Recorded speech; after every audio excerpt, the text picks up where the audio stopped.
It is Money Monday. Time is the key to building your nest egg or the mistake that can put you in deep debt. Yet, 2/3 of Americans are clueless when it comes to compound interest. So we have financial professional Brad Allen from Wealth, Wisconsin. He joins us now, and he's got some money on the table here. I think are you giving out money? Is that how you make money? No, not today, just a couple props. Okay, compound interest. What is it? What are we talking about here? Simply, compound interest is your money gaining interest off of the interest, right? Okay. So when you think of your 401k or retirement accounts, it's compounding throughout your working career. Yeah. So simply put, let's say you have a savings account and you have a 1% annual interest on that account. You have $1,000 in it, right?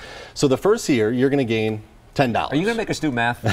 No, he's going to do all the math. Right, okay. Right, so $10 the first year, but if you leave that money in again for the next year, the interest starts gaining off the interest. So the next year, you're going to get the $10, the original, plus 10 cents interest. And then the next year, you'll get the $10 plus another 20 cents interest. Now that's good compound interest. There's got to be a bad side to compound interest. So there's good, there's bad. There's the retirement accounts where it's compounding throughout your retirement or throughout your working years, but then you have debt, right? High interest credit card debt, you have interest rate that are tacking on debt on top of debt.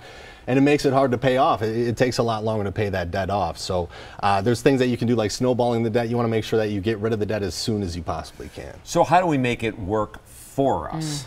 The big thing with compound interest is time, right? The earlier you start, the longer you have to compound. And I always tell people if you are just starting out working that first paycheck, you know, put 10 to 15%, start right away. And ideally, if you're just starting out work, start in a Roth. Right, because you're in a lower tax bracket when you first start out than throughout your working career, and nobody's ever complained in retirement to me about tax-free money. So a Roth, you pay the taxes up front, and it grows tax-free in compounds. And go ahead. No, I was just going to ask, you know, just to be sure, what type of role does the fee play in all of this? Fees can compound too, right? So let's say you have a 1% fee on a 401k. So that 1% is based off of how much you have in that 401k. So if the 401k is growing, they're taking a larger number on a yearly basis, and it keeps compounding. So you want to talk to your plan administrator or the HR department, see what the fees are, number one, and how can you get rid of them? Can you go into, instead of mutual funds, index funds, or things like that that can lower the fees for you over time? And the studies are really very impressive, and they tell this full story. If you wait until 30, if you wait till 35, if you think you're going to make more money when you're 50 or 60 and then start saving, you've missed out on those years to let it grow. You can't get it back, right? The earlier you start, the better off you're going to be. When retirement comes, you're going to be ready for it because it's been growing. Brad, we're always glad when you come. Grab one of those 10s. I'll grab two.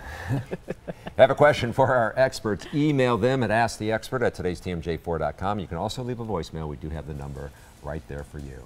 All right, that does it for us on Live at 4. We've got much more news ahead on Live at 4:30. Right now, from Milwaukee, this is today's TMJ4, live at 4:30. Now at 4:30, a Kenosha mother wants your help providing her son with a potentially life-saving service dog.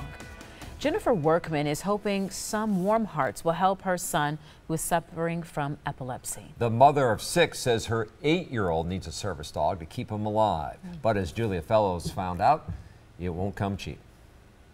A therapy dog like this would cost Jennifer Workman about $10,000, money that she says she simply does not have. She says that she gave up her job to homeschool her son and be with him 24/7. We were with her just last week. She was still in her pajamas. She says she was up all night with her 8-year-old son. That's why, after he had 2 seizures in one night.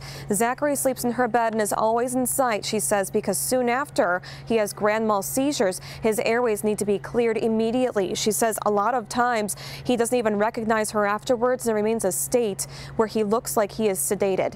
She believes a service dog would be able to give her son more freedom and give her peace of mind. If he's not right with me, he could choke to death. There's a high likeliness that he could choke to death. What would this therapy dog do for you?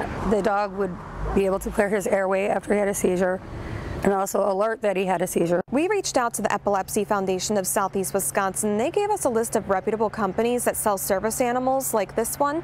We passed this information along to Workman. We hope to give you a happy ending to this story. She says if they were to get this therapy dog for her son, she may be able to go back to school and get a social working degree that she's almost ready to get. And also, she created a GoFundMe page. We have that link for you at tmj4.com right now. Julia Fellow, today's TMJ4. Olympic skier Bodie Miller and his wife speaking for the first time after the accidental drowning last month of their 2-year-old daughter. This morning, Miller sat down with the Today Show's Savannah Guthrie. I can attest from firsthand experience now that it's unbelievable quick and it's unbelievable sneaky. You'd think it'd be like some weird circumstance or some strange thing, and it's not. It's just